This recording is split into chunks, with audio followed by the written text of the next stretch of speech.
জাতীয় রাজস্ব board NBR এর অতিরিক্ত শুল্কায়নে বেনাপোল বন্দরে বৃহস্পতিবার থেকে আটকা পড়ে আছে মাছ, ফল, সবজি সহ প্রায় 10 ট্রাক পচনশীল পণ্য। এতে প্রতিবাদ জানিয়ে ওই দিনই কাস্টমস হাউসের সামনে বিক্ষোভ করে স্থানীয় আমদানিকারকরা। বিক্ষোভে আমদানি রফতানি বন্ধের হুমকি দেয় Benapole land port importers and exporters association. Benapole থেকে শেখ নাসির উদ্দিনের পাঠানো প্রতিবেদন।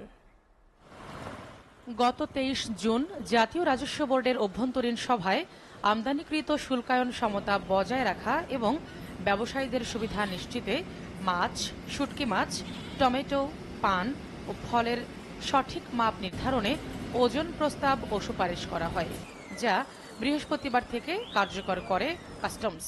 এতে লোকসানের কবলে পণ্য খালাস না নেয়ায় বন্দরে আটকা পড়ে আছে পচনশীল পণ্যবাহী ট্রাক। এভারেজ দেখা যায় 37 টন ওজন হয়, কিন্তু 37 টন একটা ওজনের গাড়ি 3000 কিলোমিটার দূর থেকে কোনোদিন আসতে পারে না। এটা একটা অযৌক্তিক সিদ্ধান্ত। ফল আসে 6 চাকাতে, আনার এটা 17 টনের থেকে 23 টন উন্নত করেছে।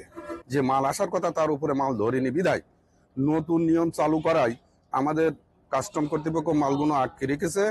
বেনাপোল কাস্টমস হাউসের রাজস্ব কর্মকর্তা জানান, এনবিআর এর নতুন আদেশ তারা কার্যকর করছেন, তবে বেশ কয়েকজন আমদানিকারক অভিযোগ জানিয়ে পণ্য খালাস করছেন না। গত 26শে জুন জাতীয় রাজস্ব বোর্ড থেকে আমরা একটা নির্দেশনা পেয়েছি।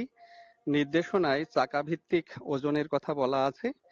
সেই নির্দেশনা অনুযায়ী তখন থেকেই আমরা এটি বাস্তবায়ন করছি। এখানে আর কোনো ব্যত্যয় নেই এবং এই নির্দেশনার বাইরে আমাদের যাওয়ার সুযোগ নেই। SATV news desk.